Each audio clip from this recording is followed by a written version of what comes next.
An ordinary house in Arizona. Someone lives there, maybe waves hello to the neighbors, has a yard.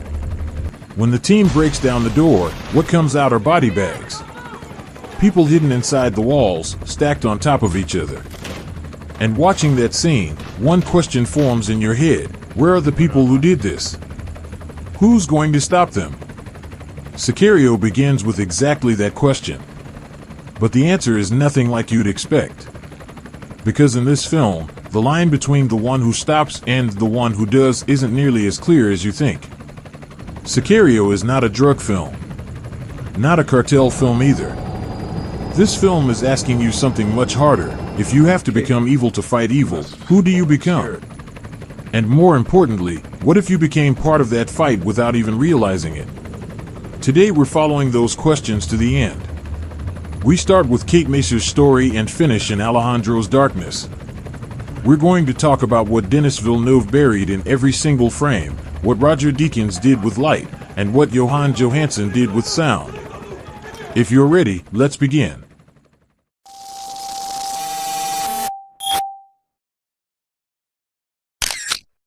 The moment you meet Kate Macer, you recognize something. This woman is you. She believes in the law. She believes there's such a thing as the right thing to do. Catch the criminal, go to court, send them to prison. The system works, justice finds its way.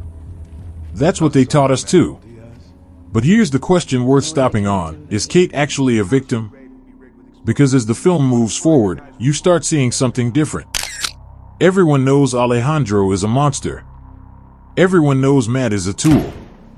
But Kate thinks she's none of those things. Just someone trying to do what's right, someone who trusts the law, someone whose badge stands above everything else. And that's exactly what the system needs. Someone who looks innocent, asks no questions, and gives the operation its legitimacy just by being there. Kate becomes the system's most critical gear without ever knowing it.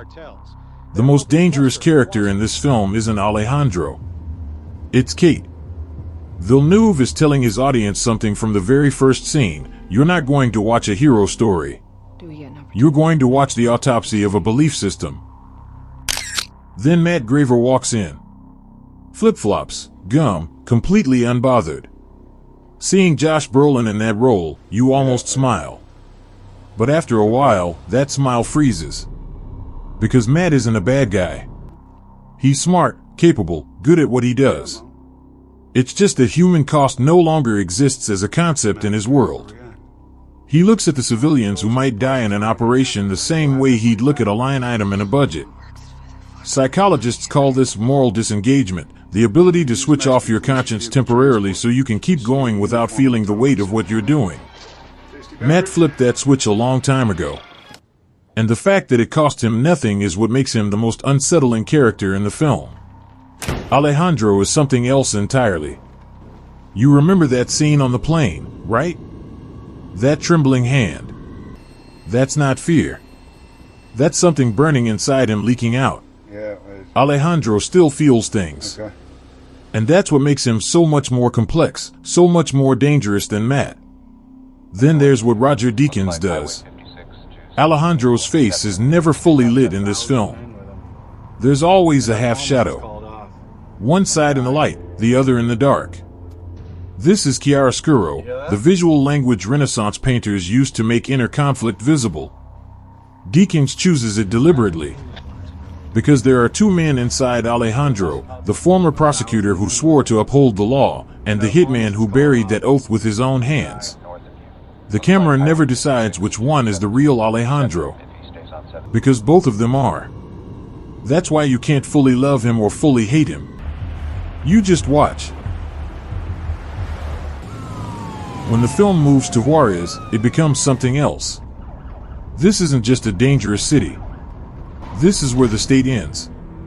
A place where the cartel has burrowed so deep, where violence has become so routine, that people stopped surviving by rules a long time ago. Power is the only currency here. But think about this. Why can't the U.S. run this operation without someone like Kate? Technically, they could. Alejandro is there. Matt is there. The team is there. They don't need Kate. But without Kate, This operation is illegal. With her badge, her signature, her presence, it becomes a legitimate action of a democratic state. Democracy here is a shield. The system holds Kate out in front while it does its dirty work behind her. And Kate has no idea. Remember the bodies hanging from the bridge? Underneath them, cars full of grocery bags, children, the ordinary rhythm of daily life. Nobody stops. Nobody reacts. Deacon's camera traps you inside those cars during the traffic scene. No way out. But life continues. Because this is normal now. Kate asks in the middle of all this, why are we here? Matt's answer is the most honest line in the film. To create noise. Not for justice. For legitimacy. Kate has been pulled into a game she doesn't even know she's playing. And right there it becomes clear. Kate isn't just fighting the enemy. She's fighting everything she ever believed in. The tunnel sequence, the philosophical peak of the film. Through a thermal camera, you don't see people. You see orange and green blobs. No name, no face, no story. Just a heat source. And when that heat source disappears, something passes through you, a strange sense of relief. Then that relief disturbs you, because you just reacted to a human death with something close to good. That's exactly what Villeneuve wants. He makes you complicit, without you even noticing. Then there's the music.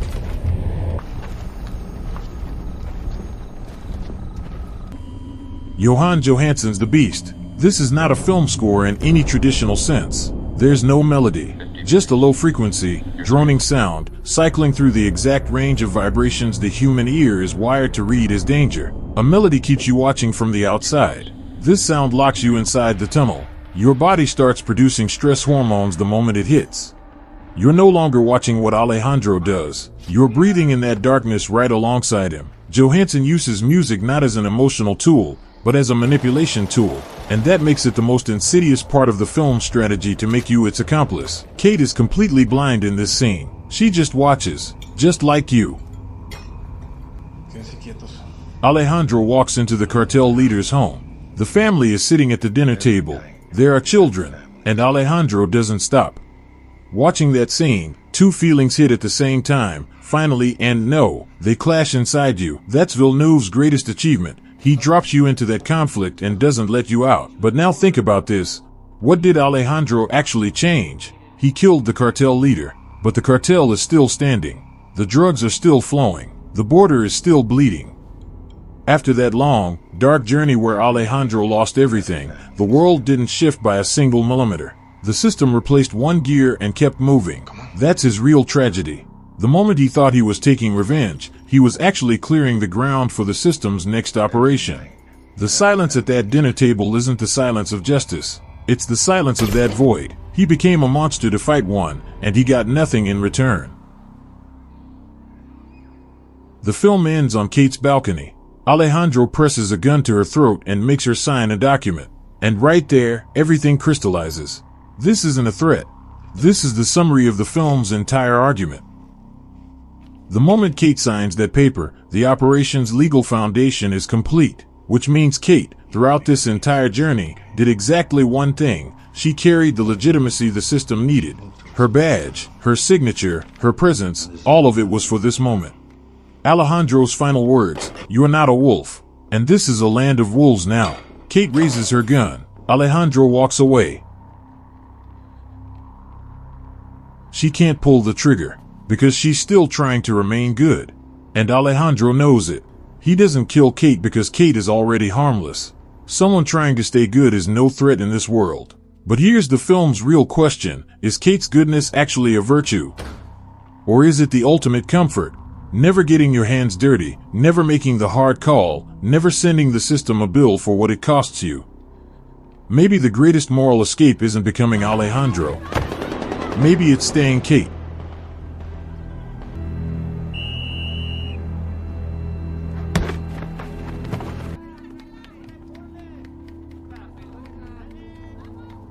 Children playing in Juarez, a gunshot in the distance. They stop for a second, then keep going. That image stays with you long after the film ends, because it summarizes everything in a single frame.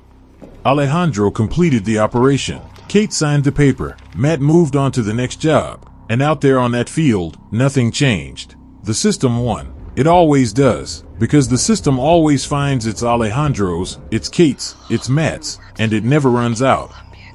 Sicario didn't tell us a story about a drug war. It showed us how systems survive. By finding Alejandros for the dirty work, Kates for the legitimacy, and Matts for the ruthless pragmatism in between. And the most unsettling question it leaves you with is this: do you actually know which one you are? The choice is yours. But know this, wolves don't only attack when they're hungry. Sometimes they just wait. Because the system always delivers them a Kate. Thank you for watching. See you in the next episode.